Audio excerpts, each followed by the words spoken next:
ये आकाशवाणी रायपुर है। छत्तीसगढ़ी समाचार बुलेटिन के संग संध्या तिवारी की जय जोहार।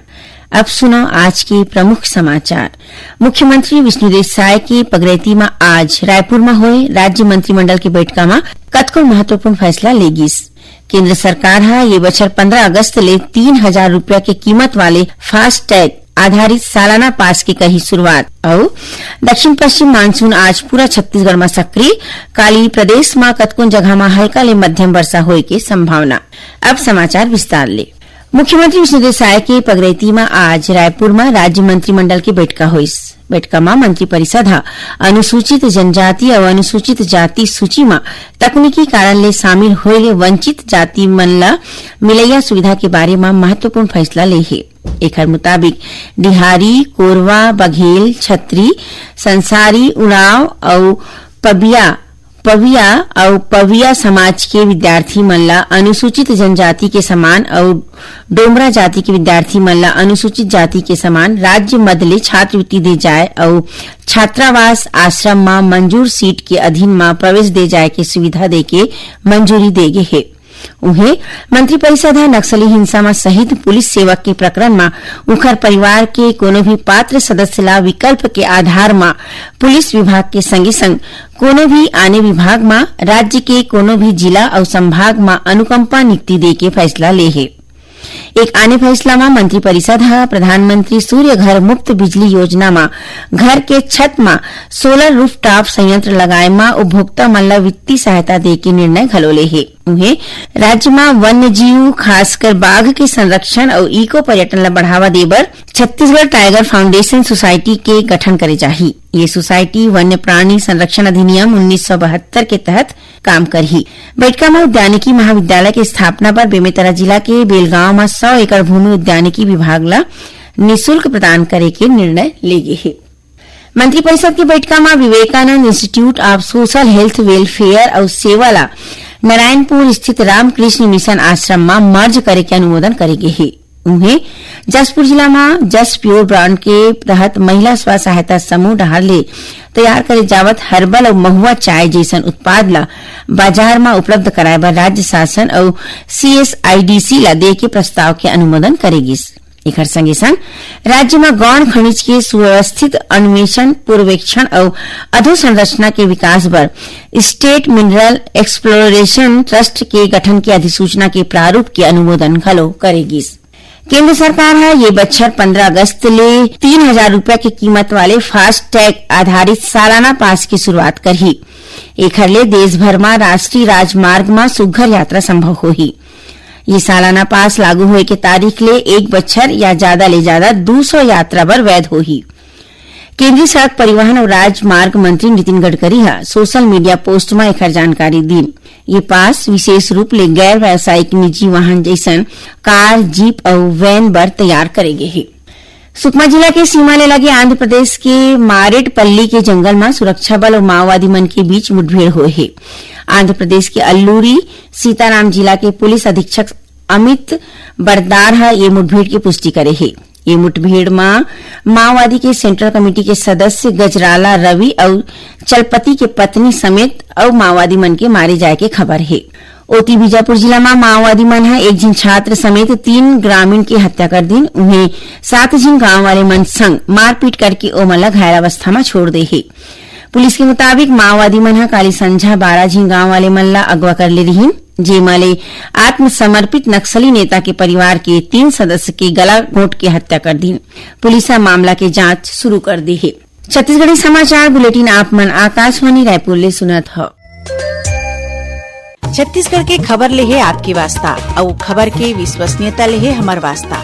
आकाशवाणी समाचार रायपुर के प्रादेशिक समाचार बुलेटिन के संगे संग हमार समसामयिक कार्यक्रम आप रेडियो के संग अपन मोबाइल में घलो सुन सकत हो। आकाशवाणी समाचार फेसबुक, ट्विटर और यूट्यूब में घलो हावय।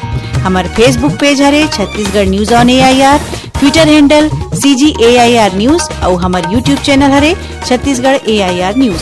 तो अब रेडियो के संगे संग आपके मोबाइल के माध्यम ले हम आप तक पहुंचत हन। छत्तीसगढ़ के हर खबर पर सुनत रहो आकाशवाणी समाचार। अब आगू बाढ़ बाँचे समाचार कोती।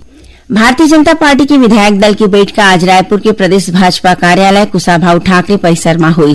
बैठक में भाजपा के प्रदेश प्रभारी नितिन नवीन, राष्ट्रीय सह संगठन महामंत्री शिव प्रकाश, क्षेत्रीय महामंत्री अजय जामवाल, मुख्यमंत्री विष्णुदेव साय और प्रदेश अध्यक्ष किरण सिंह देव समेत कैबिनेट मंत्री और विधायक मौजूद रही।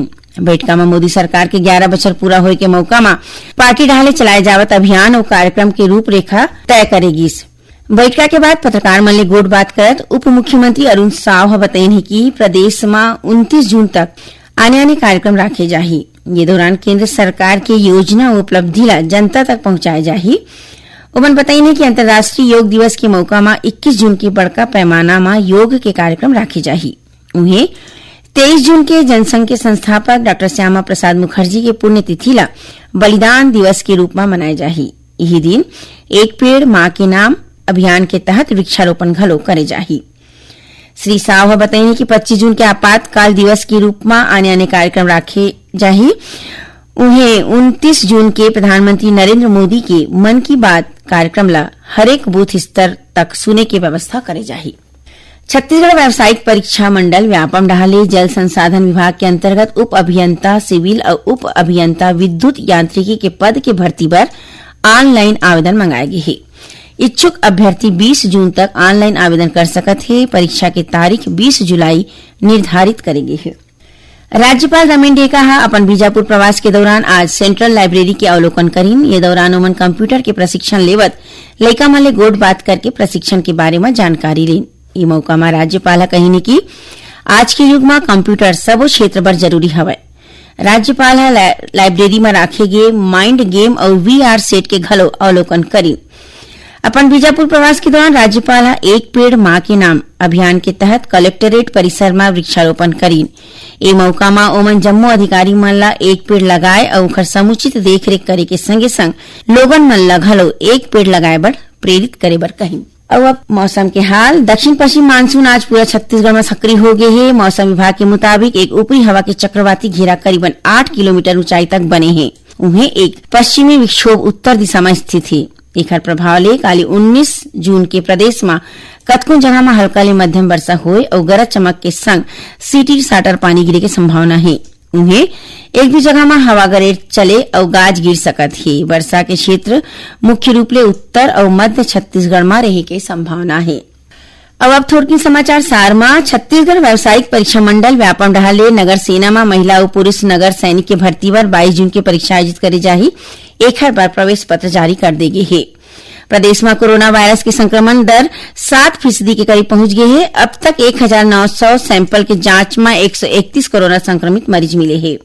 बीजापुर जिला में ITI कॉलेज के तीर आज ट्रैक्टर के चपेट में आये मोटरसाइकिल सवार एक जिन शिक्षिका के मौत हो गई और जांजगीर चांपा जिला खनिज विभाग की टीम रेती के अवैध उत्खनन और परिवहन के मामला में 104 गाड़ी पर कार्रवाई करे है। आखिर में प्रमुख समाचार एक घाव फिर। मुख्यमंत्री विष्णुदेव साय की पगरैती में आज रायपुर में हुए राज्य मंत्रिमंडल की बैठक में कतकोन महत्वपूर्ण फैसला लेगिस। केंद्र सरकार ए बछर 15 अगस्त ले 3,000 रुपया की कीमत वाले फास्ट टैग आधारित सालाना पास के करही शुरुआत और दक्षिण पश्चिम मानसून आज पूरा छत्तीसगढ़ में सक्रिय। काली प्रदेश में कतकोन जगह में हल्का ले मध्यम वर्षा होए के संभावना। एक संग छत्तीसगढ़ी समाचार बुलेटिन यहीं सिरावत है। जय जोहार।